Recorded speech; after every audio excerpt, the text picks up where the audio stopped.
My last one is very predictable, very on brand, not as a historian, but as a podcaster. And when I say this, I don't mean it as self-promotion. I mean it from the bottom of my heart and from multiple different angles. My fifth and final cultural artifact for part one is the 10-year anniversary of Pass the Mic. Man. So the last time we got together and recorded, we did a 10-year retrospective. Bo hopped on the mic with us. We were talking about a decade-long journey. So first of all, pause.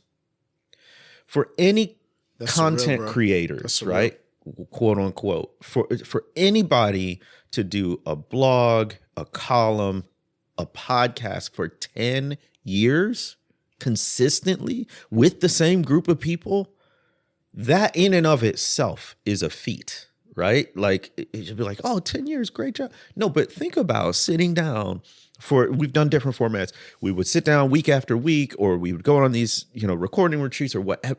That is thousands of hours of labor and effort put into it. And thanks to our listeners, we have multiple millions of downloads over that time span. But the faithfulness and the dedication of you, of this whole team, of Bo, to put this together is, first of all, astounding. Secondly, I said this on an Instagram reel when our 5-part Pass the Mic, Not the Voice, the Microphone series came out.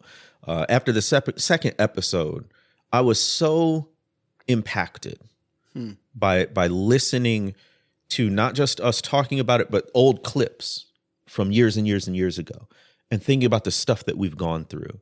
I sat down, I recorded a reel, and I had to tell my audience, I said, listen, you have to listen to this. Yeah. Because we not only contributed to the conversation about race and culture and the church, I think that through Pass the Mic, we helped shape the conversation. We helped redefine some of the boundaries, introduce or use some of the terms, literally helping people think through what was happening, whether that was Black Lives Matter, Trumpism, Theo Bros coming for Black women, whatever it might be.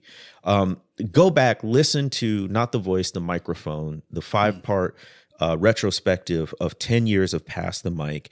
And as a historian, I genuinely think that people will be writing their dissertations on Pass the Mic. Wow. I think 30, 40 years from now, when they look at the landscape of race and Christianity in the United States today, Pass the Mic is going to be a significant part of that.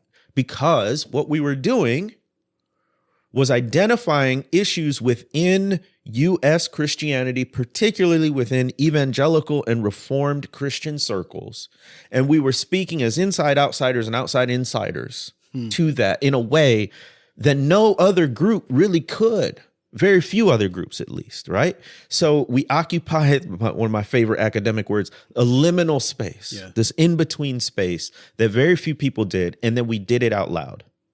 We did it on the mic. So it's not that we were saying things completely unique or unheard of in the conversation per se, but we were doing it in public in a way and at a time that not a ton of people were doing. So I just think, it is, I was there when we recorded those episodes, but I eagerly await every week when it was dropping. I could not wait for it to come out publicly. I told all the folks who listened to me to go listen to this. Bo did an incredible, literally award-winning job, I think, on editing and producing it.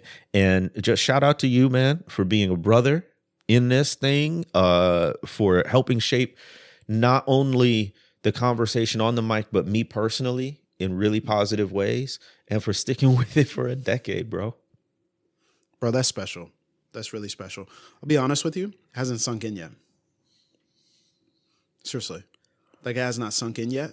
And it's one of those things that I think when it really sinks in, it'll bring a lot of emotion. Because it is surreal to think that we just kept going. Just kept going. And we're still here. Yeah. And we're still going. So, man, shout out to Bo. Shout out to Ryan. Shout out to you. Just being able to do this with y'all has been a true honor. Likewise.